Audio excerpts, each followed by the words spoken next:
Hello दोस्तों, आप लोगों का स्वागत है पगला एक्सप्लेन चैनल पे। तो आज हम लोग फिर से उसी मानवा को एक्सप्लेन करने वाले हैं जो तुमने 2 दिनों पहले देखी थी। और आई एम सॉरी कि मैं कल वीडियो अपलोड नहीं कर पाया क्योंकि मेरे घर के बगल में ही भाई छत की ढलाई हो रही है, तो वो उधर फावड़ा पीटते इधर मेरे माइक की आंखें बाहर आ जाती। इसीलिए कल रिकॉर्डिंग करने का मतलब था कि केरोसिन में नहा के माचिस की फैक्ट्री में काम करना। इसलिए बिना किसी देरी के वीडियो को शुरू करते हैं। तो हम लोगों ने पिछले एपिसोड में देखा था कि हाउ के मन के अंदर लड्डू फूट रहे थे उन म्यूटेटेड क्रिएचर्स को देख के। हालांकि उसका सपना धरा का धरा रह जाता है जब वो अपने स्कैन का इस्तेमाल करता है, तो फिर उसे पता चलता है कि ये सभी क्रिएचर्स अभी तक अवेकन नहीं हुए हैं, तो फिर इनकी कोई भी एवोल्यूशन पॉइंट वैल्यू नहीं है। मैं उससे कहती है कि अब तुम कुछ नहीं कर सकते सिवाय आंसू बहाने के, इसलिए चलो हम लोग यहाँ से चलते हैं। जिसके बाद हम लोग देखते हैं कि अपग्रेड पूरा करने की वजह से उसे एक रेड कलर की चेस्ट मिलती है। अब आगे से बताता है कि उसे ये सभी स्किल्स रैंडमली मिलती ही रहती हैं अपग्रेड के बाद में। जिसके बाद आओ जब उस चेस्ट को खोलता है तो फिर उसके अंदर से क्रॉडलिंग क्लॉ बाहर निकलते हैं, जो कि पहले वाले क्लॉ के मुकाबले में और भी ज्यादा धारदार थे। इसलिए हाँ उन्हें ट्राई करने के लिए आगे बढ़ता है और वो एक चट्टान के ऊपर अपने क्लॉ से अटैक करता है। फिर हाउ को पता चलता है कि उसके क्लॉ इतने ज्यादा शार्प हो गए हैं कि वो चट्टान को पेपर की माफिक काट रहा है। इसलिए अब हाउ को अपने दांतों का इस्तेमाल करने की जरूरत नहीं है, वो अपने पंजों से ही किसी को भी चीर फाड़ सकता है। लेकिन उसी टाइम पे हाउ को एक स्क्रीन के ऊपर बटन दिखाई देता है और जब हाउ उसे टच करता है तो स्क्रीन के सामने एक बहुत बड़ा मैप आ जाता है। जिसके बाद हाउ को एक अलग जगह पे मैप मार्क दिखाई देता है, तो हाउ अचानक से वहां से टेलीपोर्ट होके अपनी पसंदीदा लेक के अंदर आ जाता है, यानी ड्रैगन लेक। मैं हाउ से पूछता है कि वो यहाँ पे टेलीपोर्ट कैसे हो गया। मैं उससे कहती है मेरी तरफ ना देखो, मैंने कुछ भी नहीं किया है और ना ही मुझे कुछ पता है। जिसे हाउ को समझ में आ जाता है कि उसके यहाँ पे टेलीपोर्ट होने की सिर्फ एक ही रीजन होगा और वो है स्केल ऑफ मिथिकल आयरन, जिसके लिए ही उसे यहाँ पे भेजा गया है। तो फिर हाउ डीप सी के अंदर जाने लगता है क्योंकि उथले पानी में कुछ भी नहीं होगा। लेकिन जब हाउ नीचे जाता है तो फिर उसे पता चलता है कि ये एरिया बहुत ज्यादा शांत है, जबकि इसे होना नहीं चाहिए। और कुछ ही देर में हाउ को इसका जवाब मिल भी जाता है क्योंकि सामने से दीवार को तोड़ते हुए एक बहुत ही ज्यादा पावरफुल क्रिएचर बाहर निकलता है। हाउ अपनी सुपर आइस का इस्तेमाल करता है उसे चेक करने के लिए, तो फिर उसे पता चलता है कि ये एक इवॉल्व एक्सोलॉटल है जो कि 4 रैंक म्यूटेटेड क्रिएचर है। एक्सोलॉटल आगे से बुलबुलों का इस्तेमाल करता है हाउ के ऊपर उसे बहकाने के लिए, तो फिर हाउ को सामने से कुछ भी दिखाई नहीं दे रहा था। इसलिए हाउ आगे से फ्लेम्स का इस्तेमाल करता है और जब वो बुलबुलों से टकराती है तो फिर वहां पे तगड़ा धमाका होता है। एक्सोलॉटल इसी चीज का फायदा उठाता है और वो धमाके के अंदर से बाहर निकल के हाउ के ऊपर टैकल अटैक करता है, जिससे हाउ को समझ में आ जाता है कि एक्सोलॉटल को आग से कोई फर्क नहीं पड़ता है। हाउ इसी चीज के बारे में सोच ही रहा था कि ये एक एक्सोलॉटल है जो कि म्यूटेटेड है, जो अपने मुंह से बबल फेंकता है। लेकिन एक्सोलॉटल दोबारा हाउ को हैरान करता है कि वो अपने मुंह से अब बर्फीली हवा भी फेंक रहा था, जिससे हाउ के पंजे झमने लगते हैं। और हाउ ये पहली बार देख रहा था कि कोई म्यूटेटेड क्रिएचर अपने मुंह से बर्फीली हवा भी निकाल सकता है। इसके बाद दोनों परजीवी एक दूसरे के ऊपर हमला करने के लिए आगे बढ़ते हैं और पंजों से एक दूसरे के ऊपर हमला करने लगते हैं। हाउ बाइट का इस्तेमाल करता है एक्सोलॉटल के पंजे के ऊपर, लेकिन उसका मुंह ही जमने लगता है। एक्सोलॉटल इसी का फायदा उठाते हुए अपने दूसरे पंजे से हाउ के पेट के ऊपर एक जोरदार घूंसा मारता है, जिससे हाउ पीछे की तरफ खिसक जाता है। और इतना काफी नहीं था तो एक्सोलॉटल अपनी मूंछों का इस्तेमाल करता है और वो हाउ के सीने के अंदर उन्हें घुसा के हाउ को बिजली के झटके देने लगता है, जिससे हाउ को बहुत ज्यादा दर्द होता है और वो अपने क्लॉ का इस्तेमाल करते हुए एक्सोलॉटल की मूंछों को काट देता है। लेकिन एक्सोलॉटल उन्हें दोबारा रीग्रो कर लेता है। बाय द वे हाउ को स्केल ऑफ मिथिकल आयरन भी इस एक्सोलॉटल से ही मिलेगा, इसलिए हाउ को ऐसा लगता है कि अब उसे अपनी जिंदगी खतरे में डालनी ही पड़ेगी। और यहाँ पे मेगा बजर्ग मोड का इस्तेमाल करने वाला है। हालांकि वो इसे करना तो नहीं चाहता था क्योंकि तालाब के अंदर जो भी म्यूटेटेड क्रिएचर होंगे वो भाग जाएंगे डर के, लेकिन हाउ के पास अब कोई दूसरा चारा नहीं है, इसलिए वो मेगा बजर्ग का इस्तेमाल करता है एक्सोलॉटल के ऊपर अटैक करने के लिए। और वो एक्सोलॉटल की मूंछों के ऊपर दोबारा अटैक करता है तो उसके मूंछें दोबारा जल जाती हैं। फिर एक्सोलॉटल दोबारा हाउ के ऊपर अटैक करने के लिए तेजी से आगे बढ़ता है और वो आइस का इस्तेमाल करता है। सामने से हाउ फायर का इस्तेमाल करते हुए एक्सोलॉटल के ऊपर अटैक करता है और वो दोनों इसी तरीके से लड़ने लगते हैं। अब हाउ एक्सोलॉटल के ऊपर भारी पड़ने लगा था क्योंकि अब वो इससे ना तो एक्सोलॉटल को हील करने का मौका दे रहा था, ना ही उसे ऐसा एबिलिटी यूज करने का मौका दे रहा था, जिससे एक्सोलॉटल को समझ में आ जाता है कि ऐसे हालातों में कदम पीछे रखने चाहिए और वो वहां से भागने लगता है। और उसके पीछे जाते हुए कहता है कि साले एक तो बजर्ग मोड इस्तेमाल करवा दिया, अब 24 घंटों तक तेरे बिना घूमूंगा। इसलिए वो उसकी पीठ के ऊपर अपने क्लॉ से अटैक करता है, जिससे एक्सोलॉटल को काफी दर्द होता है। लेकिन एक्सोलॉटल तब भी हार नहीं मानता है और वहां से भागते हुए आइस एबिलिटी का यूज करने लगता है, जिससे हाउ का पंजा जमने लगता है और एक्सोलॉटल पीछे घूम के हाउ के मुंह के ऊपर आइस से अटैक करता है, जिससे हाउ का माथा घूम जाता है। जिसके बाद वो एक्सोलॉटल के दूसरे हिस्से को पकड़ता है और उसे बीच से ही फाड़ देता है और इसी तरीके से एक्सोलॉटल भैया का गेम खत्म हो जाता है। वैसे मैं बता दूं कि एक्सोलॉटल दिखने में काफी ज्यादा क्यूट होते हैं रियल लाइफ में। ये रहे इनकी तस्वीरें। खैर बजर्ग मोड जैसे ही खत्म होता है तो फिर हाउ काफी ज्यादा कमजोर पड़ जाता है और वो बेहोश हो जाता है। वहीं पे हम लोग मे को देखते हैं जो कि आगे से कहती है कि इसके हमेशा गंदगी फैलाने के बाद मुझे ही साफ करने के लिए बाहर आना पड़ता है। जिसके बाद हम लोग साउजुए और उसकी टीम को देखते हैं, जहाँ पे प्रोफेसर जैंग साउजुए को हाउ की ये क्लिप दिखा दिखा रहे थे जहाँ पे वो टायरानोसॉरस एके टीरेक्स के साथ फाइट कर रहा था। और प्रोफेसर जैंग साउजवे को बताते हैं कि वो लोग हाउ को पकड़ना चाहते हैं ताकि वो उसके साथ थोड़ी सी दोस्ती कर सके, आसान शब्दों में एक्सपेरिमेंट। लिए साउजवे से पूछता है कि अब वो आगे क्या करेगी। तो फिर साउजवे आगे बढ़ती है और वो प्रोफेसर जैंग को बताती है कि वो हाउ को जानती है क्रिएचर के रूप में। ये नहीं बताती है कि वो हाउ को पर्सनली जानती है। साउजवे उन लोगों से कहती है कि ये म्यूटेटेड क्रिएचर हमसे कई बार मिला है और इसने हमारे खिलाफ कोई भी बगावत नहीं दिखाई है और ऊपर से इसने हमारी मदद की है। लिए भी आगे से हाउ के सपोर्ट में ही कहता है कि एक ऑपरेशन के दौरान उसने हमारी जान भी बचाई थी। इसके बाद हम लोग दूसरे कैप्टन को देखते हैं और वो आगे से कहता है ये काफी अच्छी बात होगी कि अगर वो हमारी साइड से फाइट कर रहा है, लेकिन म्यूटेटेड क्रिएचर काफी ज्यादा अनरिलायबल होते हैं, उन्हें प्रिडिक्ट नहीं किया जा सकता है, क्या पता कब वो हमारे खिलाफ हो जाए। जिसपे साउजवे आगे से कहती है कि अगर हम लोग उसे सिर्फ ट्रैक करें ना कि पकड़े तो कैसा रहेगा। जिसपे कैप्टन आगे से पूछता है कि इसका मतलब ही क्या हुआ। जिसपे साउजवे आगे से कहती है कि उसी क्रिएचर्स की वजह से वो लोग यहाँ पे नंबर 2 के सूट्स को ढूंढ पाए हैं और शायद से उस क्रिएचर को पता है कि हमारी जरूरत क्या है, तो हम लोग उसे और ज्यादा वेपन निकलवा सकते हैं। कैप्टन उसे कहता है कि इस बात में दम है, लेकिन इसके बावजूद उन लोगों को हेडक्वार्टर को इसके बारे में रिपोर्ट देनी पड़ेगी, तब तक वो लोग कुछ भी नहीं करेंगे।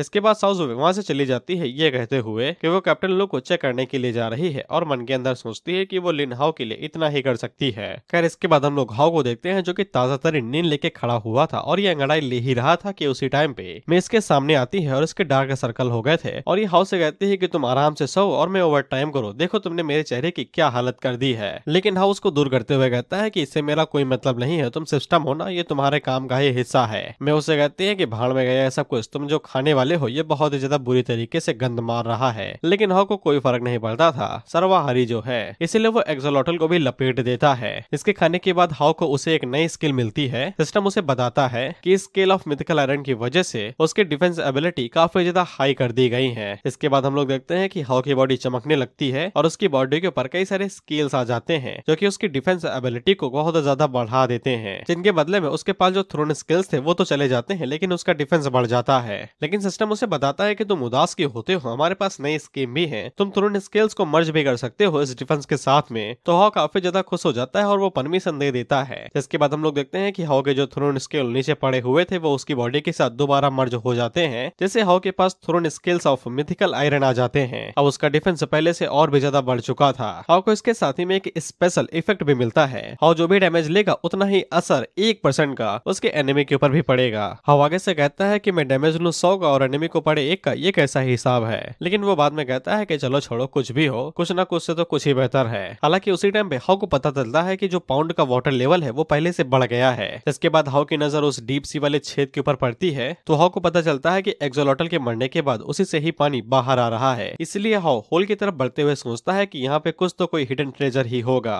जिसके बाद वो होल के नीचे की तरफ आगे बढ़ने लगता है और जब ये दोनों थोड़ा सा गहराई में जाते हैं तो फिर उन्हें पता चलता है कि ये टनल किसी इंसान के द्वारा बनाया गया है, क्योंकि पूरे टनल के चारों तरफ स्टील की मेटल प्लेट्स लगी हुई थी। यहाँ तक कि हाउ भी हैरान हो जाता है कि ये मेटल प्लेट्स इस पाउंड के अंदर कैसे आ सकती हैं। फिर जब हाउ अपने सामने देखता है तो सामने की तरफ से कई सारे एक्सोलॉटल बाहर बढ़ रहे थे उसकी तरफ अटैक करने को। तो हाउ आगे से कहता है कि अब समय आ चुका है अपनी नई स्किन का इस्तेमाल करने का। जिसके बाद वो डिफेंस को एक्टिवेट करता है और तेजी के साथ एक्सोलॉटल्स के ऊपर अटैक करने के लिए आगे बढ़ता है और एक झटके के अंदर ही उन सभी को मार गिराता है। बचे हुए एक्सोलॉटल को हाउ मुंह से ही पकड़ लेता है और तभी दूसरा एक्सोलॉटल हाउ के ऊपर आइस से अटैक करता है। तो जवाबी हमले में हाउ उसके ऊपर फायर से अटैक करता है और उसे वहीं पे जला देता है। जिसके बाद वो अपने पंजे से पकड़े हुए एक्सोलॉटल का मुंह फाड़ता है और बचे हुए 2 के ऊपर अटैक करने को आगे बढ़ता है और उन दोनों को ही गले से पकड़ के उनके सरों को ही खा जाता है, जिसके बदले में हाउ को 80,000 एवोल्यूशन पॉइंट मिलते हैं। जिससे हाउ काफी ज्यादा खुश कि वो तो यहाँ पे बस घूमने के लिए आया था, उसे तो खजाना मिल गया। जिसके बाद हाउ और ज्यादा आगे बढ़ता है तो वो अचानक से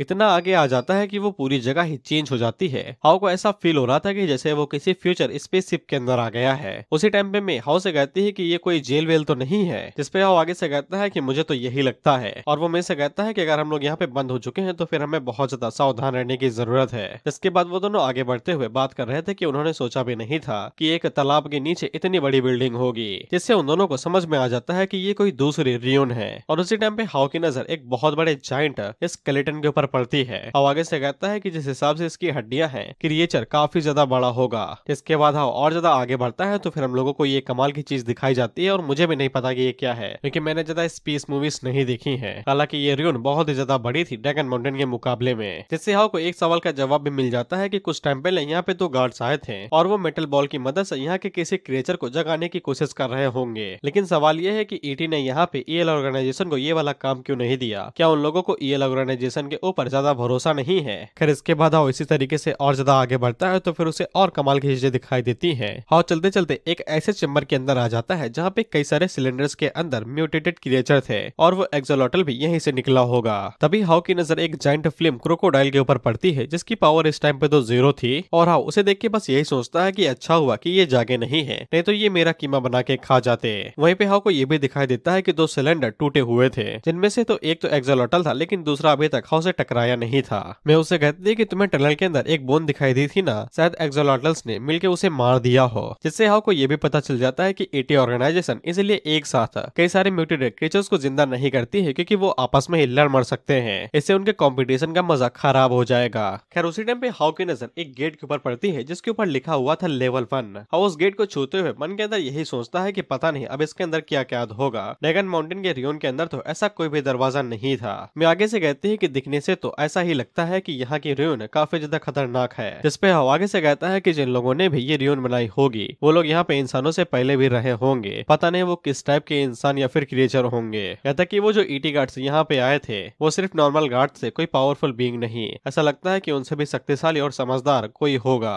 आसान शब्दों में वो बस एम्प्लॉय थे और कुछ भी नहीं। मैं उसे कहती है कि तुम्हारी ओवर थिंकिंग की एबिलिटी तो और ज्यादा स्ट्रॉन्ग होती जा रही है, मुझे तो डर लगता है कहीं तुम फ्यूचर में प्रिडिक्ट करने लगो। इस पे हाउ उसे कहता है कि ये कोई एबिलिटी नहीं है, बस ये सरदर्द है जो नाकामी और रिग्रेट से बनता है। और तभी हम लोग देखते हैं कि अचानक से कोई कंटेनर टूट जाता है। हाउ को इसकी आवाज सुनाई देती है और उसी टाइम पे सिस्टम हाउ को बता देता है कि 3rd रैंक का म्यूटेटेड पिराना आजाद हो चुका है। हाउ तेजी के साथ आगे बढ़ता है और एक कंटेनर के ऊपर पूरी ताकत से स्लैश मारता है। हालांकि उसके पंजे से भी कंटेनर के ऊपर कोई ज्यादा असर नहीं पड़ता है और हाउ अपने मन के अंदर सोचता है कि ये कंटेनर यहाँ पे कॉर्डिंग क्लॉ से भी नहीं टूट रहे हैं तो वो अपने आप कैसे टूट सकता है। और उसी टाइम हम लोग उस पिराना वाले कंटेनर को देखते हैं और जैसे ही पिराना आजाद होना चाहती है तो वो अंदर से कंटेनर को तोड़ के बाहर आ जाती है, जिससे हाउ को समझ में आ जाता है कि कंटेनर सिर्फ अंदर से टूटेगा अगर म्यूटेटेड क्रिएचर आजाद हो चुका है। खैर वो पिराना जैसे ही हाउ को देखती है तो उसके ऊपर अटैक करने के लिए आगे बढ़ने लगती है और उसे कहता है कि बाहर निकलने डायरेक्ट अटैक करने के लिए चली आई। इसके बाद वो भागते हुए हाउ के ऊपर अटैक तो कर देती है लेकिन उसकी पूंछ के ऊपर हाउ उसको देख के कहता है कि बस इतना ही दम है।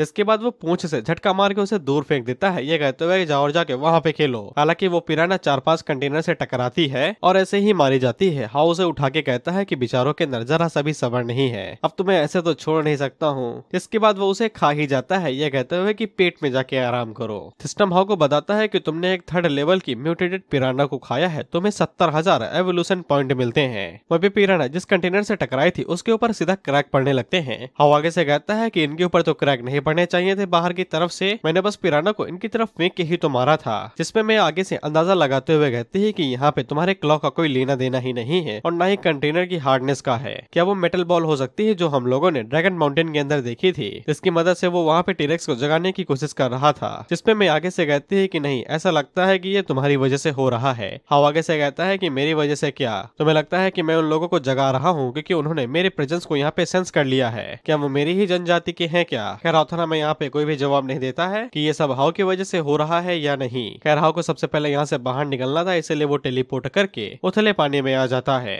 वहाँ पे वो मी से कहता है कि ये जगह बहुत ज्यादा खास तरीके से चुनी गई है, ये पानी के नीचे है, कोई भी आसानी के साथ अंदाजा लगा ही नहीं सकता है कि कोई बिल्डिंग पानी के नीचे भी होगी। और ऊपर से लगातार यहाँ पे वाटर लेवल बढ़ते ही जा रहा है। वहीं पे हाउ को सुनाई देता है कि बाहर की तरफ कुछ लोग बात कर रहे थे कि यहाँ का वाटर लेवल बढ़ते जा रहा है, यहाँ के जो प्लांट्स है वो भी बहुत जल्दी जल्दी बढ़ रहे हैं, यहाँ तक कि जो मछलियां हैं उनका भी साइज काफी बड़ा है। एक बंदा तो आगे से कहता है कि ये यहाँ के स्पिरिचुअल एनर्जी की वजह से हो रहा है, हमें ड्रैगन किंग की पूजा करनी चाहिए। वहीं पे एक लड़की आगे से कहती है कि ये सब कुछ ड्रैगन किंग के मैनिफेस्टेशन की वजह से हो रहा है। सिस्टम हाउ को बताता है कि उसने रेसिडेंस ऑस्पिशियसनेस को अवेकन कर लिया है, जो कि पैसिव स्किल है। ऑस्पिशियसनेस का मतलब है शुभ, और ये स्किल की वजह से हाउ के आसपास का जो भी एरिया होगा उसका लक बढ़ जाएगा, यानी कि आसपास की जो भी एवोल्यूशन स्पीड होगी वो बढ़ जाएगी, जैसे कि प्लांट्स का जल्दी बढ़ना और फिशेस का जल्दी बड़ा होना। बेसिकली हाउ अब एक ड्रैगन किंग बन चुका है। मैं उसे चिढ़ाते हुए कहती है कि अरे वाह, तुम तो ड्रैगन किंग बन गए भाई। हाउ भी आगे से यही सोच रहा था कि इस ऑस्पिशियसनेस का क्या ही मतलब है। क्या इसका मतलब ये हुआ कि मेरे प्रेजेंस की वजह से यहाँ की जो मछलियां होंगी वो जल्दी बड़ी होंगी? क्या मुझे ये पाउंड छोड़ के चले जाना चाहिए? क्योंकि हाउ को ऐसा डर लग रहा था कि अब उसकी वजह से रियोन के अंदर जो म्यूटेटेड क्रिएचर है वो भी आजाद होंगे। मैं उसे कहती है कि अभी तक यहाँ पे कोई सॉलिड प्रूफ नहीं मिला है कि वो तुम्हारी वजह से ही जाग रहे हैं। अब आगे से कहता है कि मैं भी यही चाहता हूँ कि वो मेरी वजह से ही ना ही जागे, क्योंकि मैं इस तालाब को ड्रैगन माउंटेन बनते हुए नहीं देखना चाहता। उसी टाइम पे सिस्टम हाउ को एक नया मिशन देता है और उसे बताता है कि ये सुपर डिफिकल्टी वाला मिशन है, तुम्हें 5th लेवल की म्यूटेटेड सी लोच को खाना है। इसके बदले में हाउ को पिंक ट्रेजर बॉक्स मिलेगा। जिसके अगले सीन में हम लोग एक मछुआरे को देखते हैं जो कि मछलियां पकड़ने के लिए समुद्र के बीच में आया हुआ था। साथ ही में वो अपनी डॉटर को भी लेके आया था। और फिर ये दोनों काफी ज्यादा खुश थे क्योंकि उन्होंने काफी ज्यादा मछलियां पकड़ ली थी, जो इनके लिए काफी ज्यादा अच्छी बात थी। उसी टाइम पे डॉटर अपने फादर से कहती है कि पीछे देखिए, तो हम लोग देखते हैं कि एक बहुत बड़ा जाइंट ऑक्टोपस बाहर निकलता है जो शिप के ऊपर अटैक कर देता है। डैड जल्दी से रॉड उठा लेते हैं और डॉटर को प्रोटेक्ट करते हुए उससे कहते हैं कि तुम जल्दी से अंदर छुप जाओ। लेकिन डॉटर अंदर जा पाती कि उससे पहले ही ऑक्टोपस उसे पकड़ लेता है और ऊपर उठा लेता है। साथ ही में ऑक्टोपस फादर को भी पकड़ लेता है और वो उन्हें पानी के अंदर लेके जाने ही वाला था कि तभी हाउ पानी से बाहर निकलता है जो कि ऑक्टोपस के टेंटिकल्स के ऊपर अटैक करता है और उन दोनों को नीचे ले आता है। जिसके बाद वो डॉटर को बोट के ऊपर रखता है और तुरंत पानी के अंदर चला जाता है ऑक्टोपस को मारने के लिए। वो डॉटर अपने फादर से कहती है कि इन लोगों को ड्रैगन किंग ने बचाया है। खैर इसके बाद हम लोग हाउ को देखते हैं और जब वो उस ऑक्टोपस को देखता है तो फिर उसे ये तरीके कुछ जाने पहचाने से लगते हैं। इसके बाद हाउ को समझ में आ जाता है कि ये पुराना साथी ही है, लेकिन वो हमला करने से पहले कुछ करना चाहता था। मैं उसे पूछती है कि कहाँ पे जा रहे हो, तो हाउ उसे बताता है कुछ काम छूट गया है उसे पूरा करने के लिए। इसके बाद हम इन दोनों को दोबारा देखते हैं और इनकी शिप काफी ज्यादा डिस्ट्रॉय हो गई थी, तो ये खुद से चल नहीं पा रही थी। फादर ने हेल्प के लिए कॉल कर दिया था, लेकिन आने में काफी ज्यादा देरी लगेगी। उसी टाइम पे इन लोगों की शिप काफी जोरों से आगे की तरफ खींचने लगती है, तो ये बहुत ज्यादा घबरा जाते हैं। तो फिर फादर जाके चेक करते हैं तो फिर उन्हें पता चलता है कि हाउ इनकी शिप को किनारे की तरफ लेके जा रहा है। तो फादर अपनी डॉटर के पास आते हैं और उसे बताते हैं कि ड्रैगन इनकी मदद करने के लिए वापस आया है। जिसके बाद वो इन्हें किनारे के ऊपर छोड़ देता है और जाते हुए इनसे कहता है कि भैया ये बात गुप्त रहनी चाहिए, गुप्ता रोगी की तरह। तो डॉटर आगे से कहती है कि you are a good dragon, हम किसी को इस बारे में कुछ नहीं बताएंगे। तो मैं हाउ का मजाक उड़ाते हुए कहती है कि अरे वाह, तुम तो काफी ज्यादा अच्छे ड्रैगन हो। जिसपे हाउ आगे से कहता है कि कभी कभी पुण्य कर देना चाहिए पाप करते टाइम। इसके बाद वो लोग दोबारा पानी के अंदर जाते हैं और हाउ मी को बताता है कि उसे पता चल चुका है कि ये हमारा पुराना साथी वही क्रैब है। वहीं पे हाउ की धीरे धीरे फट भी रही थी क्योंकि वो क्रैब से काफी ज्यादा डर रहा था। उसे यह चिंता सता रही थी कि वो सच में क्रैब के साथ फाइट कर भी पाएगा, क्योंकि वो जिस एरिया के अंदर जाने वाला है वहाँ पे टेलीपोर्टेशन काम नहीं करता है। जिसपे मैं हाउ से कहती है कि अगर ऐसी बात है तो फिर तुम उसे छोड़ क्यों नहीं देते, हम लोगों के पास अभी भी म्यूटेटेड सीलोज को खाने का मिशन है। लेकिन उसी टाइम पे हम लोग देखते हैं कि वो क्रैब खुद ही हाउ के ऊपर अटैक कर देता है और उसे फंसा लेता है और उसे कहता है कि ये मुझे ऐसे तो जाने नहीं देने वाला है। और उसी टाइम पे हम लोग देखते हैं कि उस ऑक्टोपस की चोंच बाहर निकलती है। खैर आगे से मिथिकल आयरन थ्रोन स्किल्स का इस्तेमाल करता है और खुद को आजाद करवा लेता है। लेकिन म्यूटेटेड ऑक्टोपस दोबारा खुद को रीजनरेट करा लेता है और उसका कोई अंत नहीं है। इसके बाद वो फायर से म्यूटेटेड ऑक्टोपस के ऊपर अटैक करते हुए कहता है कि अब रीजनरेट होके दिखाओ, जितनी बार हो के उतनी बार जला दूंगा। और वहीं पे पके हुए ऑक्टोपस को देख के हाउ का दिल ललचा जाता है और वो उसे खाने लगता है फाइट के बीच में। खैर वो ऑक्टोपस दोबारा रीजनरेट होता है तो हाउ उसके ऊपर क्लॉ से अटैक करता है। जिसके बाद वो एनालाइज स्किल का इस्तेमाल करता है तो फिर उसे पता चलता है कि ये 5th लेवल का म्यूटेटेड क्रैब है। उसी टाइम पे हाउ से कहती है कि जरा उस तरफ देखो, कोई अजीब सी बॉडी शिप तुम्हारी तरफ आ रही है। तो हम लोग देखते हैं कि वो क्रैब ऑक्टोपस के साथ मर्ज हो चुका था और हाउ उसको देख के हैरान हो जाता है और पूछता है कि ये ऑक्टोपस है या फिर क्रैब है। लेकिन मैं आगे से कहती है कि कुछ भी हो तुम्हारे लगने वाले हैं गुरु। तो फिर हाउ जल्दी से आगे बढ़ता है क्रैब के ऊपर अटैक करने के लिए। क्रैब अपने टेंटिकल्स का इस्तेमाल करता है हाउ के ऊपर अटैक करने के लिए, लेकिन हाउ आगे से क्लॉस का इस्तेमाल करते हुए उन सभी टेंटिकल्स को काटते हुए आगे बढ़ जाता है। वहीं पे हाउ जैसे ही क्रैब के पास पहुंचता है तो फिर क्रैब आगे से हाउ के ऊपर फ्लेम से अटैक करता है। हाउ उस आग को देख के कहता है कि ये तो साला मेरी क्रिम्सन फ्लेम है, ये मेरे ही अटैक को मिमिक कर रहा है। इसके बाद हम लोग हाउ और साउज़ुए की एक और मेमोरी को देखते हैं जहाँ पे साउज़ुए ऑक्टोपस के बारे में रिसर्च कर रही थी और वो हाउ को बताती है कि ऑक्टोपस के पास 3 दिल होते हैं, एक बीवी के लिए, एक क्रश के लिए और एक एक्स के लिए। साथ ही में इनके पास 9 दिमाग रहते हैं और 2 टीबी की हार्ड ड्राइव मेमोरी चिप, यानी कि कभी कुछ भूलते ही नहीं साले।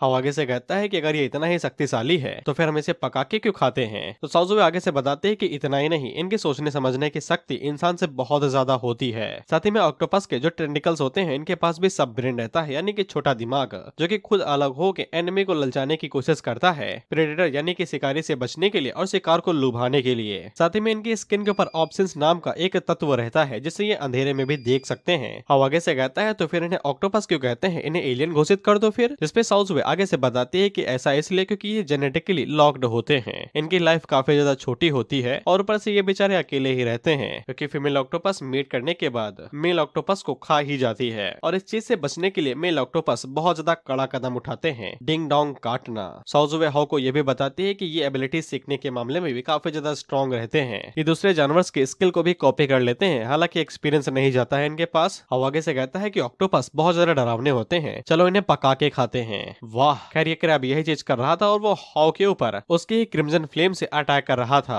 अब इसी बारे में सोच रहा था कि साउज़ुए ने बताया था कि ऑक्टोपस एक बार स्किल को देखने से ही सीख लेते हैं। हाउ ने एक ही बार फ्लेम का इस्तेमाल किया और उसने देख के सीख भी लिया, लेकिन हाउ को अभी भी कंफ्यूजन था कि क्रैब उसके ऊपर अटैक कर रहा है या फिर ऑक्टोपस। जिसके बाद वो दोबारा एनालाइज का इस्तेमाल करता है तो इस बार हाउ को पता चलता है कि असल में क्रैब एक पपेट है जिसको ऑक्टोपस कंट्रोल कर रहा है। क्योंकि हाउ को पता चल चुका था कि उसका असली टारगेट यहाँ पे ऑक्टोपस है, इसलिए वो टाइम बिल्कुल भी वेस्ट नहीं करता है और जल्दी से अटैक करने के लिए आगे बढ़ता है। ये कहते हुए कि तुम सब कुछ तो सीख थोड़ी ना पाओगे। इसके बाद वो क्रैब के क्लॉ के ऊपर अटैक करता है, लेकिन ऑक्टोपस एक बार देखने से ही हाउ के अटैक को सीख लिया था, इसलिए वो हाउ के ऊपर ही अपने क्लॉ से अटैक कर देता है और उसके अटैक को डॉज करता है और उससे कहता है कि मैंने तुम्हें गलत समझ लिया दोस्त, तुम तो साला नकल के मामले में मेरे दोस्त से भी आगे हो। इसके बाद ऑक्टोपस दोबारा हाउ के ऊपर अटैक करने के लिए आगे बढ़ता है तो फिर हाउ को पता था कि ऑक्टोपस क्रैब के हाथ पैरों को भी रीग्रो कर सकता है, इसलिए म्यूटेटेड क्रैब के ऊपर अटैक करने का कोई भी फायदा नहीं है। वहीं पे म्यूटेटेड क्रैब जैसे ही हाउ के ऊपर अटैक करने वाला था तो हाउ उससे कहता है कि तुम्हें मिमिक करने का कुछ ज्यादा ही शौक है ना, तो फिर इसे मिमिक करके दिखाओ। इसके बाद हाउ क्रैब का हाथ पकड़ता है और उसे उखाड़ लेता है। जिसके बाद वो टेंटिकल्स के ऊपर अटैक करता है और उनके ऊपर अटैक करते हुए उन्हें एक एक करके काटने लगता है और उससे कहता है कि अब रीजनरेट करके दिखाओ। तो फिर ऑक्टोपस आगे से बबल्स का इस्तेमाल करता है हाउ के ऊपर अटैक करने के लिए, जिनके अंदर एसिड था, लेकिन हाउ के पास कुछ ज्यादा ही हाई डिफेंस था तो फिर इसका कोई भी असर नहीं था। तो फिर ऑक्टोपस यहाँ पे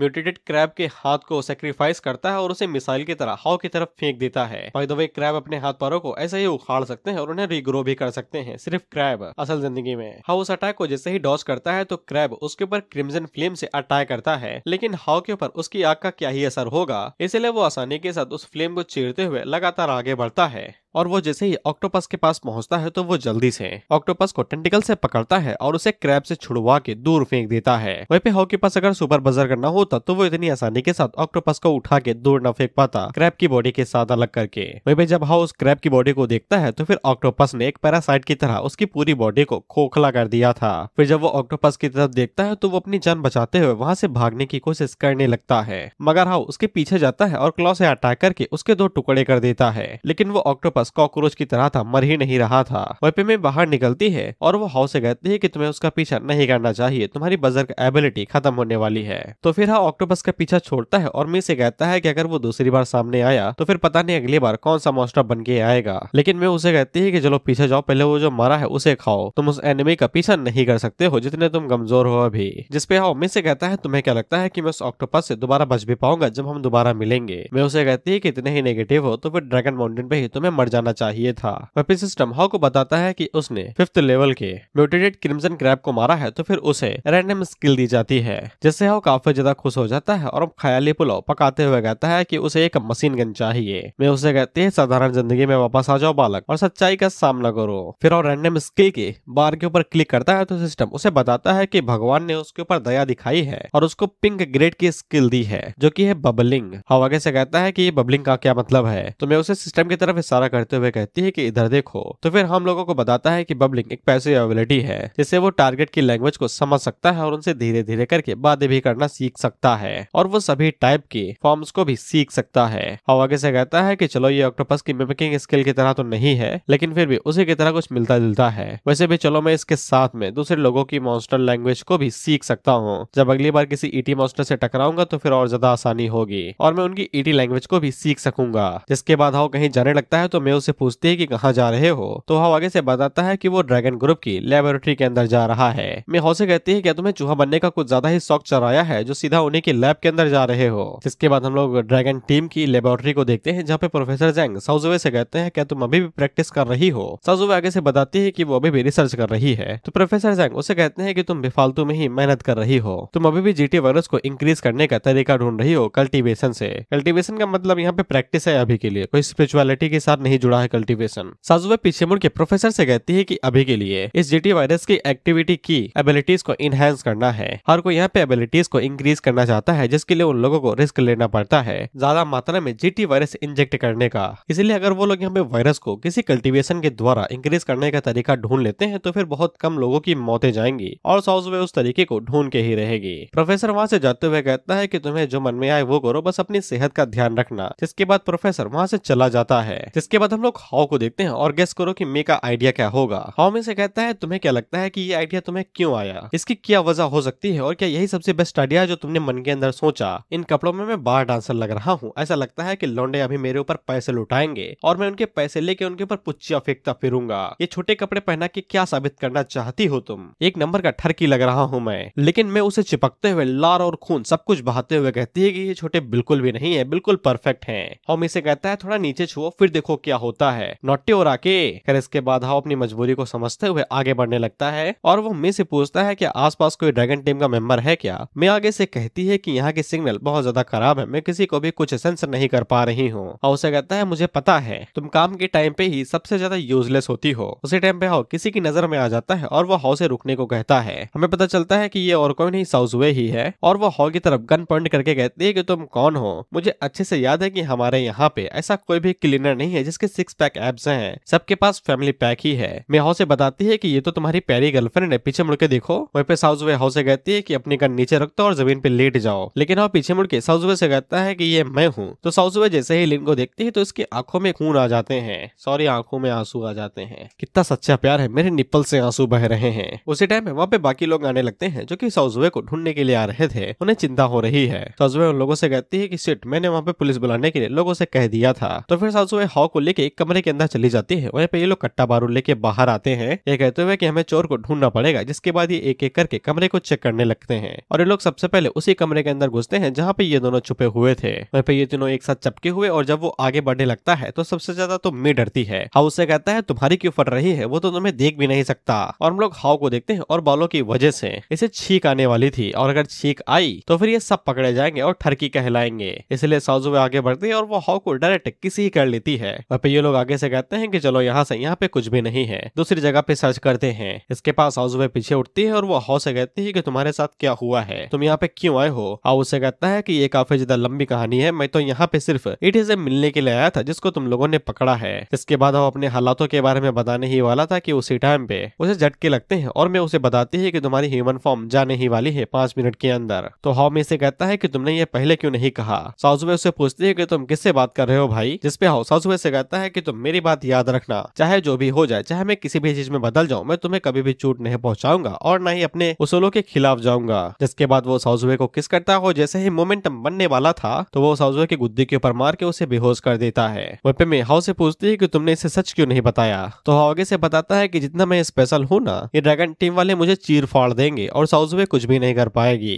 जब मैं इतना शक्तिशाली हो जाऊंगा कि खुद को और साउज़ुए को भी प्रोटेक्ट कर पाऊंगा तो मैं इसकी साइड पे वापस आ जाऊंगा। अभी के लिए मैं बस इतना ही कर सकता हूँ कि इसे यहीं पे छोड़ दूं और खुद को ताकतवर बनाने के बारे में सोचो। जिसके बाद ये दोनों वहां से चले जाते हैं। लेकिन हम लोग साउज़ुए की बॉडी को देखते हैं और इसकी बॉडी ग्लो करने लगी थी। कुछ टाइम बाद जाके जब साउज़ुए को होश आता है तो फिर उसे पता चलता है कि उसकी बॉडी पहले से ज्यादा हल्की हो गई है और यहाँ तक कि वो ताकतवर भी हो गई है। साउज़ुए इसी बारे में सोच रहे थे कि अचानक से ये जीटी वायरस उसकी बॉडी के अंदर इंक्रीज कैसे हो गया और तब जाके याद आता है कि उसने हाउ के साथ किस की थी। इसके बाद हम लोग साउज़ुए को एक बहुत ही ज्यादा पुरानी रियून के अंदर देखते हैं जहाँ पे प्रोफेसर जैंग उसे कहते हैं कि ये रियून की टेक्नोलॉजी हमारी वाले से बहुत ही आगे है। यहाँ पे कई सारे एक्सीलेंट रिसर्च और मटेरियल्स पड़े हुए हैं, लेकिन तुम सबसे ज्यादा जरूरी हो तो फिर सावधान रहना। वह पे लिए साउज़ुए से कहता है कि अगर तुम्हें लाइफ एंड डेथ का कोई भी इक्विपमेंट तुम्हारी जान से ज्यादा जरूरी नहीं है। साउज़ुए उसे कहती है ठीक है, मैं ध्यान रखूंगी। और साउज़ुए को यकीन था कि उसके पास अब स्ट्रेंथ आ चुकी है तो फिर उसे ज्यादा चिंता करने की जरूरत नहीं है। वह पे प्रोफेसर जैंग ली से कहते हैं कि अगर हम लोगों के पास इस रियोन का पूरा कंट्रोल आ गया तो फिर चीजें बहुत ही ज्यादा इजी हो जाएंगी। लेकिन हर एक रियोन के अंदर कोई की होती है जो कि सबसे ज्यादा हाईएस्ट अथॉरिटी होती है। जब तक उन लोगों के हाथों में वो की नहीं लगती है तब तक वो लोग इस रियोन को पूरी तरीके से कंट्रोल नहीं कर सकते हैं और की को पाना कोई हलवा नहीं है। इसलिए प्रोफेसर जैंग यही सोचते हैं कि साउज़ुए उन लोगों के लिए कुछ कीमती सामान ही वापस लेके आए। अब हम लोग साउज़ुए को देखते हैं और वो जैसे ही रियोन के अंदर आती है तो फिर उसके सामने कुछ विंडो सा आता है जो कि उससे कहता है कि अपने लिए वेपन सिलेक्ट कर लो। 3 वेपन दिए जाते हैं जिनमें से पहला तो पिस्टल था, दूसरी शॉर्ट थी और तीसरी जायगेंटिक एक्स थी। साउज़ुए बताती है कि ये पिस्टल दिखने में बहुत ही ज्यादा पावरफुल लगती है लेकिन रियलिटी में म्यूटेटेड क्रीचर्स के सामने ये बहुत ही ज्यादा बेअसर है। इसलिए जायगेंटिक ही बेस्ट रहेगी, वो अटैक के साथ साथ डिफेंड भी कर पाएगी। इसलिए साउज़ुए उसे ही चूज करती है और वो जैसे ही जायगेंटिक एक्स को चूज करती है तो फिर उसका चैलेंज शुरू कर दिया जाता है। साउज़ुए के ऊपर सबसे पहले लेजर से अटैक होते हैं और साउज़ुए को इन्हें डॉज करना था। साउज़ुए की एजिलिटी यानी कि फुर्ती बहुत ही ज्यादा बढ़ गई थी किसके बाद में, इसलिए ये लेजर को डॉज करना उसके लिए बच्चों का खेल था और वो काफी इजीली ही इस चैलेंज को पूरा कर लेती है। लेकिन वो जैसे ही नीचे लैंड होती होती है तो नीचे की धरती टूट जाती है और वो नीचे की तरफ गिरने लगती है। लेकिन उसी टाइम पे साउज़ुए एक्स का इस्तेमाल करती है और उसे हुक की तरह इस्तेमाल करते हुए दोबारा फ्लोर पे आ जाती है। लेकिन उसका दोबारा सामना करने के लिए वहाँ पे एक स्टेगोसॉरस आ चुका था। स्टेगोसॉरस की कमजोरी उसका सर और सीधा उसका पीठ होता है, इसीलिए साउज़ुए तेजी के साथ आगे बढ़ती है उसके सर को निशाना बनाने के लिए। लेकिन स्टेगोसॉरस की बॉडी अब पहले से कहीं ज्यादा शक्तिशाली हो गई थी, इसलिए एक्स का सर उसके ऊपर हो ही नहीं रहा था। उल्टा स्टेगोसॉरस उसके ऊपर टैकल अटैक करके उसे पीछे झटक देता है तो वो नीचे गिर जाती है। साउज़ुए इसी बारे में सोच रहे थे कि उसे कमजोरी का पता लगाना ही पड़ेगा। उसी टाइम पे स्टेगोसॉरस पूंछ से साउज़ुए के ऊपर अटैक करता है, लेकिन साउज़ुए उसकी पूंछ को ही पकड़ लेती है। स्टेगोसॉरस को जैसे ही इस बारे में पता चलता है तो वो अपनी पूंछ को नीचे की तरफ झटकने लगता है, लेकिन तब तक साउज़ुए पूंछ को छोड़ देती है और उसकी पीठ से होते हुए उसके सर के ऊपर आ जाती है और वहीं से कुल्हाड़ी का इस्तेमाल करते हुए स्टेगोसॉरस के ऊपर दे मारती है, वो भी पूरी ताकत के साथ में। ये वाला अटैक स्टेगोसॉरस के सर के अंदर छेद कर देता है, जिससे स्टेगोसॉरस वहीं पे मारा जाता है और साउज़ुए अपने चैलेंज को कंप्लीट कर लेती है। तो फिर उसे सेकंड लेवल का इक्विपमेंट दिया जाता है, जिससे साउज़ुए काफी ज्यादा खुश हो जाती है क्योंकि वो इसी चीज को लेने के लिए यहाँ पे आई थी। जिसके बाद हम लोग हाओ और मे को देखते हैं। वहीं पे हाओ मे से कह रहा था कि वो ईटी के लैंग्वेज को सीखना चाहता था, लेकिन वो बिना कुछ करे ही वापस आ गया। तो मैं उससे कहती है कि तुम दोनों के बीच में कुछ हुआ नहीं। तो हाओ उसके ऊपर चिल्लाते हुए कहता है कि वो सभी चीजें ऐसे ना कहा करो। तो फिर मैं उसके ऊपर थप्पड़ मार देती है, ये कहते हुए कि तुम ठरकी बनते जा रहे हो।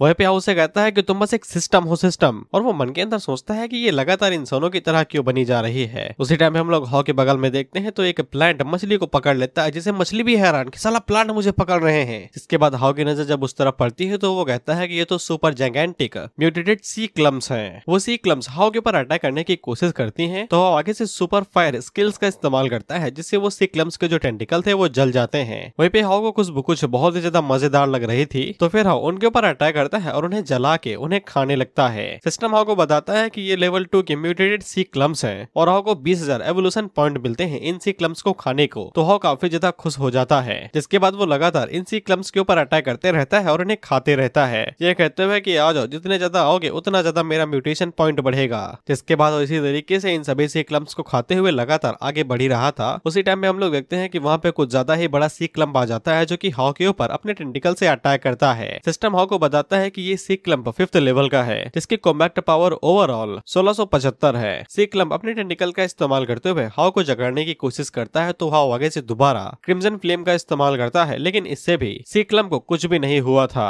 इसीलिए हाओ अपने क्लॉ का इस्तेमाल करता है और वो क्लॉ का इस्तेमाल करते हुए सी क्लम्प के टेंटिकल्स को तो काट देता है, लेकिन उसे समझ में आ जाता है कि सी क्लम्प की कॉम्बैक्ट पावर उसे कहीं ज्यादा है। अगर वो बजर्क मोड का भी इस्तेमाल करे तो भी इस बात के चांस नहीं है कि वो जीत पाएगा। अगर उसका बजर्क मोड पहले खत्म हो जाता है तो वो मारा जाएगा। इसलिए हाओ वहां से उल्टे पैर भाग लेता है, ये कहते हुए कि एवोल्यूशन पॉइंट तो कभी भी मिलते रहेंगे, जिंदा रहना ज्यादा जरूरी है। इसके बाद वो मे से टकराता है और उसे कहता है कि जल्दी यहाँ से वापस चलो, नहीं तो हम लोग मारे जाएंगे। तो फिर मैं उसे टेलीपोर्ट करके उथले पानी में ले आती है और उसे कहती है कि तुम्हें चिंता करने की जरूरत नहीं है, हम पहले ही वहां से बच के भाग आए हैं। वहीं पे हाओ को बदला लेना था, इसलिए वो एक्सपीरियंस की तलाश में निकल जाता है। मैं उसे पूछती है क्या तुम अभी भी उस म्यूटेटेड सी क्लम्प के साथ फाइट करना चाहते हो। हाओ उसे कहता है कि हाँ, उसके पास एक बेहतर प्लान है। जिसके अगले सीन में हम इन दोनों को उसी रियोन के अंदर देखते हैं, जहाँ पे बहुत ज्यादा म्यूटेटेड क्रिएचर्स को रखा गया था। हाओ मेरे को बताता है कि यहाँ पे 5th लेवल के म्यूटेटेड क्रिएचर्स हैं, जिनकी कॉम्बैक्ट पावर 1000 के आसपास है। अगर वो उन सभी को हरा देता है तो फिर उसके पास एक्सपीरियंस आ जाएगा और वो म्यूटेटेड सी क्लम्प के साथ बदला ले सकेगा। मैं उसे कहती है कि बहुत अच्छा प्लान है। जिसके बाद वो दरवाजे के पीछे छुप जाती है और उससे कहती है कि जल्दी शुरू करो।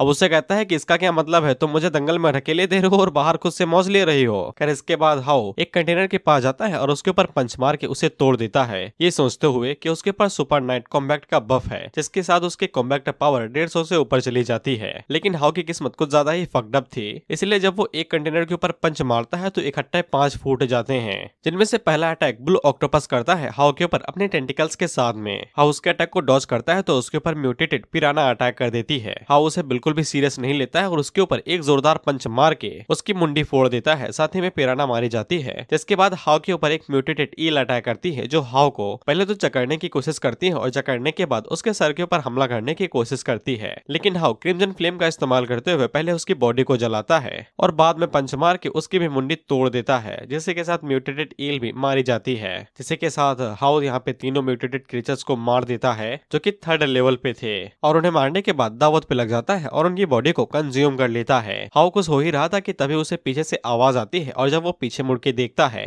तो फिर उसके पीछे जायगेंटिक फ्लेम क्रोकोडाइल आ चुका था, जो कि 5th लेवल का म्यूटेटेड क्रिएचर था और इसकी कॉम्बैक्ट पावर 1265 थी। हाउ उसे देख के कहता है कि तुम सही टाइम पे आए हो, मैं तुम्हारे साथ फाइट ही करना चाहता था। क्रोकोडाइल आते ही हाउ के ऊपर अपनी पूंछ से अटैक करता है तो हाउ भी उसके ऊपर अपनी पूंछ से अटैक करता है। हाउ की स्ट्रेंथ कुछ ज्यादा ही थी, तो जैसे ही क्रोकोडाइल के ऊपर पूंछ का फटका लगता है तो क्रोकोडाइल पीछे गिर जाता है और उसे काफी चोट आती है, लेकिन वो दोबारा खड़ा होते ही हाउ को खाने की कोशिश करता है। हाउ जल्दी से उसके बाइट अटैक को डॉज करता है और पीछे आ जाता है। तो फिर क्रोकोडाइल आगे से फ्लेम का इस्तेमाल करने लगता है। तो फिर हाउ भी आगे से फ्लेम्स का इस्तेमाल करते हुए कहता है कि देखते हैं कि किसकी फ्लेम कितनी शक्तिशाली है। जिसके बाद वो दोनों पूरी ताकत के साथ आगे बढ़ते हैं और एक दूसरे के सर के ऊपर हेडबट मारते हैं। वहीं पे हाउ का सर जैसे ही क्रोकोडाइल के साथ टकराता है तो फिर क्रोकोडाइल को चक्कर आने लगते हैं, जिससे हाउ को समझ में आ जाता है कि क्रोकोडाइल का सर ही उसकी कमजोरी है। तो वो उसके सर के ऊपर अटैक करते हुए कहता है कि मैं तुम्हारी कमजोरी का अच्छे से फायदा उठाऊंगा, और वो आगे से फियर्स क्लॉ का इस्तेमाल करते हुए क्रोकोडाइल की नाक के ऊपर क्लॉ मारता है, लेकिन इसका भी क्रोकोडाइल के ऊपर कोई भी असर नहीं पड़ता है। उसकी भी चमड़ी हाउ की तरह मोटी थी।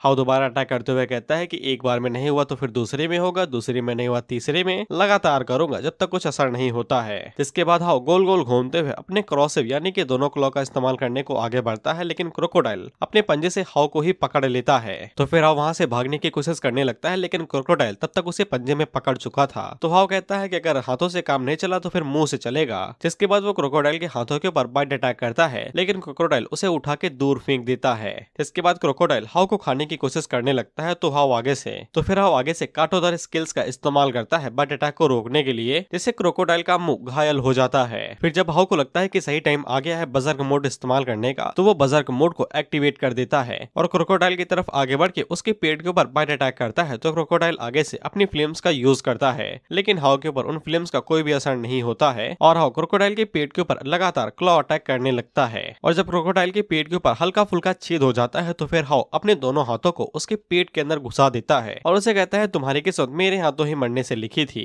जिसके बाद वो क्रोकोडाइल को बीच से ही चीर देता है और जैसे ही क्रोकोडाइल मरता है तो फिर हाउ अपनी दावत शुरू करता है और वो उसके मीट को खाने लगता है। लेकिन हाउ को पता चलता है कि अब उसे मीट खाने में दिक्कत होने लगी है, उसे थोड़े से और धारदार दांत चाहिए। उसी टाइम पे हाउ को कोई आवाज सुनाई देती है, तो वो पीछे मुड़ के पूछता है कि कौन है वहाँ पे। तो ये वाली आवाज लेवल 1 के रूम से आ रही थी। हाउ को पता था कि अंदर बहुत ही ज्यादा स्ट्रॉन्ग क्रिएचर है, इसीलिए वो दरवाजे को हल्का सा खोलता है और अंदर झांक के कहता है कौन है। तो वो म्यूटेटेड क्रिएचर हाउ के ऊपर अटैक ही कर देता है और इस अटैक से बहुत ही ज्यादा ऑरा निकल रहा था, इसीलिए हाउ जल्दी से दरवाजा बंद करता है और पीछे हट जाता है। वहीं पे उस अटैक की वजह से धड़ाम से आवाज आती है। हाउ को समझ में आ जाता है कि इस मॉन्स्टर की कॉम्बैट एबिलिटी 2000 के आसपास या फिर उससे ज्यादा ही होगी। अगर हाउ को इसे लड़ना है तो फिर उसे और ज्यादा शक्तिशाली बनना पड़ेगा। जिसके बाद हाउ अपने पॉइंट्स को चेक करता है कि उसे कितने पॉइंट मिले हैं, तो फिर उसे पता चलता है कि उसको 16,70,000 एवोल्यूशन पॉइंट मिले हैं। पीछे से मैं बाहर निकलती है और वो हाउ से कहती है कि अब तुम सक्सेसफुली इवॉल्व कर सकते हो। हाउ उसे कहता है कि जब मरने वाला था तब तो बाहर नहीं आई, अब जीत गया हूँ तो फिर बाहर आ गई। इस पे मैं पीछे से कहती है कि मैं तुम्हारे जीतने की प्रार्थना कर रही थी। हाउ उसे कहता है ठीक है मैं इवॉल्व होने की तैयारी कर रहा हूँ, तो फिर आसपास बैरियर लगा दो। इसके बाद हाउ इवॉल्व होने की प्रोसेस में चला जाता है और वो मन के अंदर सोचता है कि इस बार इवॉल्व होने के बाद वो लेवल 40 पे आ जाएगा, तो फिर पक्का उसके बॉडी के अंदर कोई तो चेंज आने चाहिए। इसके बाद अगला सीन ड्रैगन लेबोरेटरी का होता है, जहाँ पे हम लोग देखते हैं जहाँ पे रिसर्चर्स को पता चलता है कि ड्रैगन माउंटेन के ऊपर जितने भी प्लांट हैं, एनिमल्स हैं, फूल पौधे हैं, वो सभी भी म्यूटेट हो रहे हैं। वो रिसर्चर्स आपस में बात करते हुए कहते हैं कि अगर इस स्पीड से ये सभी चीजें इवॉल्व होती रही तो फिर वो दिन दूर नहीं है जब पूरा ड्रैगन माउंटेन म्यूटेटेड एरिया के अंदर बदल जाएगा।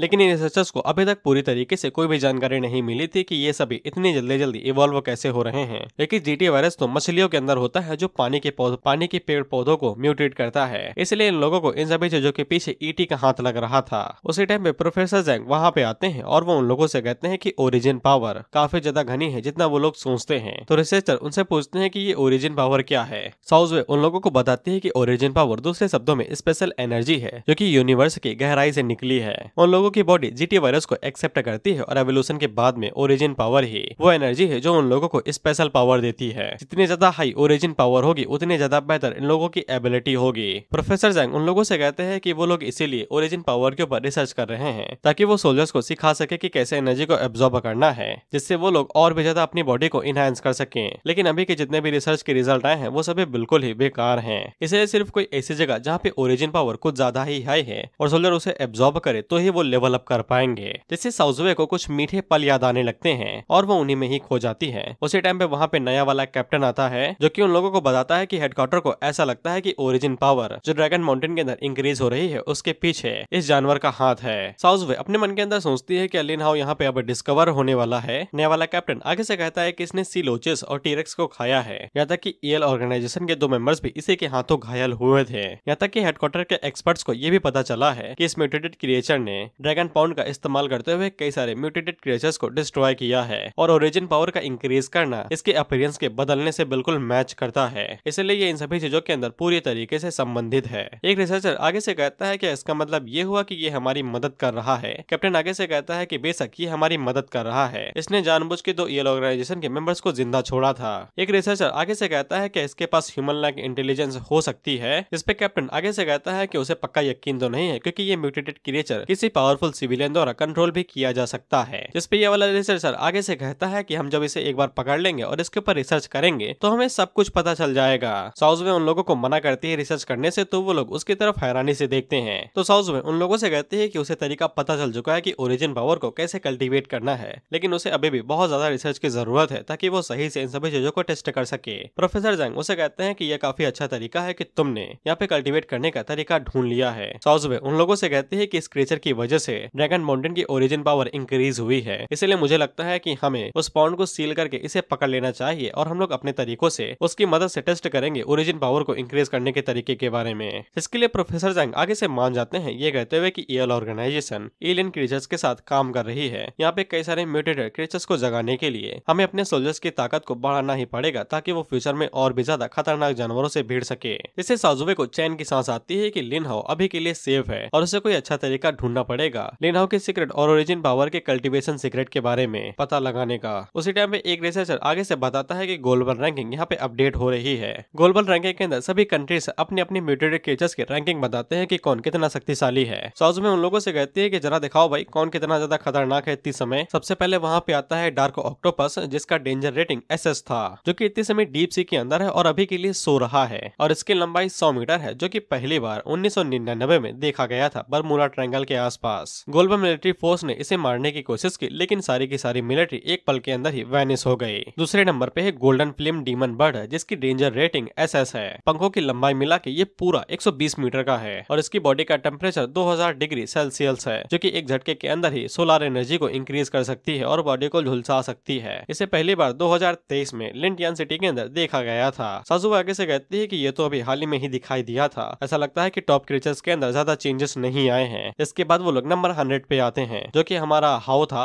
जिसके बारे में कोई भी जानकारी नहीं थी और इसकी डेंजर रेटिंग B थी। रिसर्चर हाउ को देख के समझ जाता है कि ये वही क्रिएचर है जिसके बारे में हम लोग बात कर रहे थे। वहीं पे साउज़वे भी समझ जाती है कि लिन हाउ भी ग्लोबल रैंकिंग के अंदर आ चुका है। अब एक रिसर्चर पूछता है कि ये न्यूज कुछ ज्यादा ही फास्ट नहीं है, तो फिर दूसरा रिसर्चर आगे से बताता है कि ये स्पेशल ग्लोबल नेटवर्क है जो कि सभी नेशंस ने मिलकर बनाया है। इसको सिर्फ वही लोग एक्सेस कर सकते हैं जो कि वॉरियर हैं, जिनको GT वायरस के साथ फ्यूज्ड किया गया है। जैसे ही ग्लोबल रैंकिंग के अंदर कोई चेंज होता है तो फिर बहुत सारे लोग इसके नोट्स लेते हैं म्यूटेटेड क्रिएचर्स के बारे में लेके, यहाँ तक कि ईवल ऑर्गेनाइजेशन भी इसे छूटती नहीं है। साउज़वे उन लोगों को दोबारा याद दिलाती है कि हाउ उन लोगों की तरफ फ्रेंडली है, इसीलिए उन लोगों को उस क्रिएचर को नहीं मारना है, सिर्फ हम लोगों को पाउंड को पैक करना है। और वो मन के अंदर सोचती है अगर वो लोग ज्यादा जल्दी एक्ट नहीं करेंगे तो फिर हाउ खतरे में रहेगा। प्रोफेसर जंग उन लोगों से कहता है कि मैं हायर अप्स को इसके बारे में न्यूज दे के आता हूँ। उसी टाइम पे नए वाले कैप्टन के पास एक फोन कॉल आती है और वो काफी ज्यादा हैरान होकर उन लोगों को बताता है कि माउंटेन पीक के ऊपर एक बहुत बड़ा म्यूटेटेड क्रिएचर देखा गया है। रिसर्चर उसे कहता है कि तुम्हारी बातें कुछ ज्यादा ही सीरियस हैं, क्या वो सच में इतना ज्यादा शक्तिशाली है? इस पे कैप्टन उन लोगों से कहता है कि उन लोगों को पूरा यकीन नहीं है, सिर्फ उन लोगों ने अभी तक उसका सिर्फ पैर ही देखा है। सबसे बड़ी प्रॉब्लम यह है कि ये फोटो किसी सिविलियन ने ली है। अब ये इंटरनेट के ऊपर पूरी तरीके से वायरल जा चुकी है। रिसर्चर आगे से कहता है कि अब हम इसे पूरी तरीके से छुपा भी नहीं सकते हैं CGI या फिर और किसी चीज को लेके, अब लोगों के अंदर चिंता बनी रहेगी। साथ ही में नए वाला कैप्टन उन लोगों को बताता है कि हाल ही में यहाँ पे एक अफवाह उड़ रही है ड्रैगन किंग के बारे में। कई सारे लोग ड्रैगन किंग के टेंपल के आसपास इकट्ठा हो रहे हैं और उसकी पूजा कर रहे हैं, और ऊपर से ये वाला इंसिडेंट कई सारे लोगों ने अपनी आंखों से देखा है। अब ये एक ऐसी चीज है जो आसानी के साथ छुपेगी नहीं। तो फिर प्रोफेसर जंग आगे से कहते हैं कि हम लोगों को ये छुपाना ही क्यों है, वायरस का इफेक्ट धीरे धीरे करके दुनिया के ऊपर आ ही रहा है, अभी नहीं तो बाद में लोगों को पता ही चल जाएगा कि पूरी दुनिया म्यूटेट हो चुकी है, इसलिए हम लोग इसे हमेशा छुपा तो नहीं सकते हैं। कैप्टन उनसे पूछता है कि आपका मतलब है कि हम लोगों को अब सच बता देना चाहिए, जिस पे प्रोफेसर जंग उसे कहता है कि सब कुछ नहीं, बस हल्का फुल्का बता दो ताकि वो लोग एडजस्ट कर लें, जिसके बाद सच्चाई तो अपने आप सामने आ ही जाएगी। साउज़वे आगे से कहते हैं कि उन लोगों को खुद ही पता चल जाएगा, क्योंकि म्यूटेशन का एरा आने ही वाला है और सभी लोगों को इसके बारे में पता चल जाएगा। हम लोग देखते हैं कि वो सभी लोग उस पैर की फोटो ले रहे थे और कह रहे थे कि अगर इसका पैर ही इतना बड़ा है तो फिर पूरी बॉडी 30 मीटर से लंबी तो होगी ही। कई सारे लोग इसकी फोटो ले रहे हैं और कई सारे लोग इसे ड्रैगन किंग मान रहे थे। जिसके बाद हम लोग हाउ को देखते हैं और इसका एवोल्यूशन अब पूरी तरीके से कंप्लीट हो चुका था। वहीं पे हाउ को महसूस होता है कि उसकी बॉडी अब पहले से ज्यादा टफ और स्ट्रॉन्ग हो गई है और हाउ को चलो सुकून था कि अब वो मस्कुटो के अंदर इवॉल्व नहीं हुआ। सिस्टम उसे बताता है क्योंकि वो लेवल 40 पे आ चुका है तो फिर उसे पर्पल चेस्ट दी जाती है। हाउ उस चेस्ट को ओपन करता है और मन के अंदर सोचता है कि मैं तो यहाँ पे गोल्ड की उम्मीद कर रहा था। खैर पर्पल से ही काम चला लेते हैं। चेस्ट के अंदर से एक और कमाल की चीज निकलती है जो कि नई स्किल थी, जो कि कॉर्सिव फैंग्स थे यानी कि लंबे दांत। और जब भी इनके साथ किसी के ऊपर अटैक करेगा तो ये गहरे घाव छोड़ के जाएंगे। जिसके बाद हाउ से उसके पुराने दांत छीन लिए जाते हैं। बेचारा कोई बीम मार के उसके दांत ही तोड़ देता है। जिसके बाद हाउ के नए दांत बाहर निकलते हैं जो पहले वाले के मुकाबले में ज्यादा लंबे और धारदार थे। हाउ जब इन्हें छूता है तब उसे पता चल जाता है कि ये वाले इतने ज्यादा धारदार हैं कि वो दोबारा क्रोकोडाइल के साथ फाइट करे तो फिर उसे चीरने में ज्यादा मेहनत नहीं लगेगी। जिसके बाद हाउ को उसका स्टेटस दिखाया जाता है तो फिर हाउ की कॉम्बैट पावर 1100 के आसपास पहुंच चुकी थी। बाकी और कोई खास स्किल नहीं थी, जितनी देखी है उतनी ही है। मैं हाउ से कहती है तुम्हारी कॉम्बैट पावर इंक्रीज हो चुकी है। हाउ आगे से कहता है कि ये तो सिर्फ 100 पॉइंट से इंक्रीज हुई है, ऐसा लगता है कि मुझे अभी और ज्यादा लेवल अप करना पड़ेगा, तब जाके मैं उस स्क्विड के साथ फाइट कर सकता हूँ। इसके बाद हाउ वहाँ पे खड़ा इसी बारे में सोच रहा था कि अब उसे कैसे लेवल अप करना चाहिए। तभी हाउ को ऊपर से आवाज आती है कि कोई अपना फोन गिरा दिया है और उसी टाइम पे हाउ के पास वो फोन आके गिरता है जिसके अंदर वही फोटो थी और ऊपर लिखा हुआ था क्या यही दुनिया का अंत है। हाउ में से इस बारे में पूछता है तो मैं आगे से कहती है कि ये पिछली बार की तरह ऐसा लगता है कि इवॉल्व हो गया है। ये जानबूझ के अपना पैर बाहर दिखा रहा है ताकि सिविलियन वहाँ पे इकट्ठा हो सके। तुम्हें क्या लगता है कि ये क्या करने का इरादा रख रहा होगा। हाउ आगे से कहता है कि वो देरी नहीं कर सकता है, उसे खुद ही जाके इन्वेस्टिगेट करना पड़ेगा। रात के टाइम पे हम लोग देखते हैं कि हाउ पानी से बाहर निकलता है और वो उस पैर को देख ही रहा था कि उसी टाइम पे ऊपर से एक उल्का पिंड गिरता है। हाउ उसे देख के समझ जाता है कि ये ईटी वाले ही हैं, इसीलिए वो भी उनके पीछे जाने लगता है उड़ते हुए। हाउ ईटी वालों को तो पीछा नहीं कर पा जाता है लेकिन उसकी नजर ड्रैगन स्क्वाड के ऊपर पड़ जाती है जो कि गाड़ी से कहीं पे जा रहे थे। जिसके बाद वो जीप कहीं पे रुकती है और उसके अंदर से 2 लोग बाहर निकलते हैं और ये लोग भी उसी स्पेसशिप का पीछा करते हुए आ रहे थे और इस बार उस स्पेसशिप के अंदर से 4th टायर के वॉरियर बाहर निकलेंगे। वहीं पे हाउ को पता चलता है कि ये ड्रैगन स्क्वाड नहीं बल्कि ईएल ऑर्गेनाइजेशन वाले लोग हैं। उन्हीं में से हाउ की नजर एक बंदे के ऊपर पड़ती है जिसको देख के हाउ कहता है कि ये तो वही बंदा है जो मुझे मारना चाहता था, बाकी मुझे इसकी शकल याद नहीं है। जिसके बाद वहाँ पे वो स्पेसशिप आती है जिसके लिए ईएल ऑर्गेनाइजेशन यहाँ पे पिकअप करने के लिए आई हुई थी।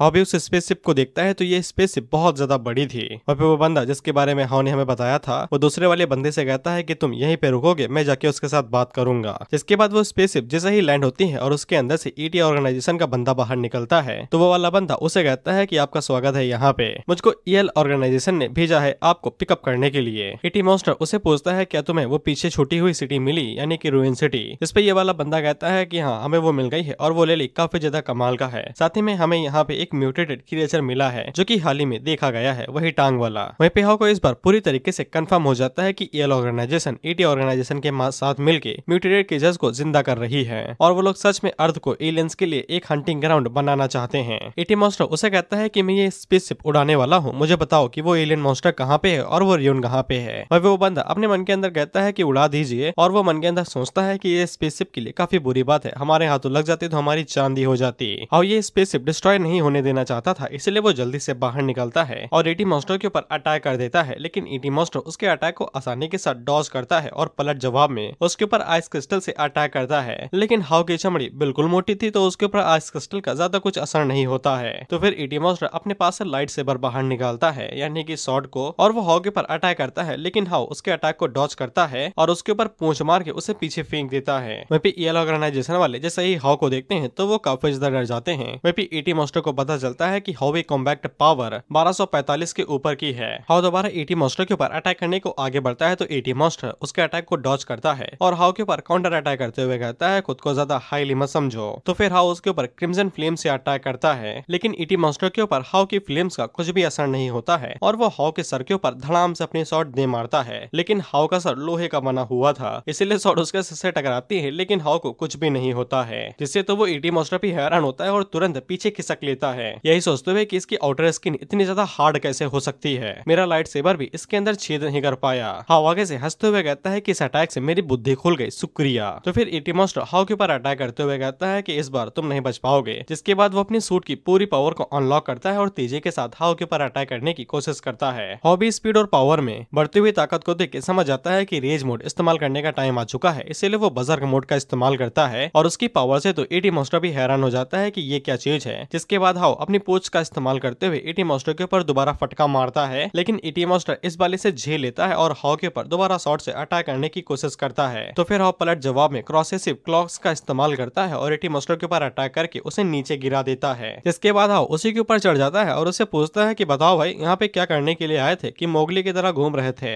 ईटी मॉन्स्टर पहले तो हाउ को बात करता हुआ देख के हैरान हो जाता है, क्योंकि उन्होंने सोचा भी नहीं था कि कोई क्रिएचर बोल भी सकता है। लेकिन हाउ उसकी पूंछ के ऊपर अटैक करता है और उसे कहता है कि सवालों का जवाब दे भाई। हाउ दोबारा उसे पूछता है क्या तुम यहाँ पे हंटिंग ग्राउंड को प्रिपेयर करने के लिए आए थे ताकि तुम उनके लिए इस अर्थ को हंटिंग ग्राउंड बना सको। ईटी मॉन्स्टर के चेहरे से हाउ को अंदाजा लग जाता है कि उसने सही अनुमान लगाया है। और इसी के साथ ही ये एपिसोड यहीं पे खत्म होता है और अभी तक जितने चैप्टर अवेलेबल थे वो सभी मैंने एक्सप्लेन कर दिए हैं। अब बस तुम लोगों को वेट करना है और कुछ भी नहीं। मुझे पता है कि तुम लोग कंप्लेन कर रहे थे कि मैं छोटी छोटी मानवा क्यों एक्सप्लेन कर रहा हूँ, तो भाई यही है इतनी टाइम पे। बाकी मेरे पास 4-5 पड़े हुए लॉन्ग, लेकिन मैं उन्हें शुरू नहीं करना चाहता क्योंकि देख ही सकते हो वीडियो उल्टा सीधा बन रही है। कोई टाइम फिक्स नहीं है, जब भी मन होता है तभी रिकॉर्ड कर देता हूँ।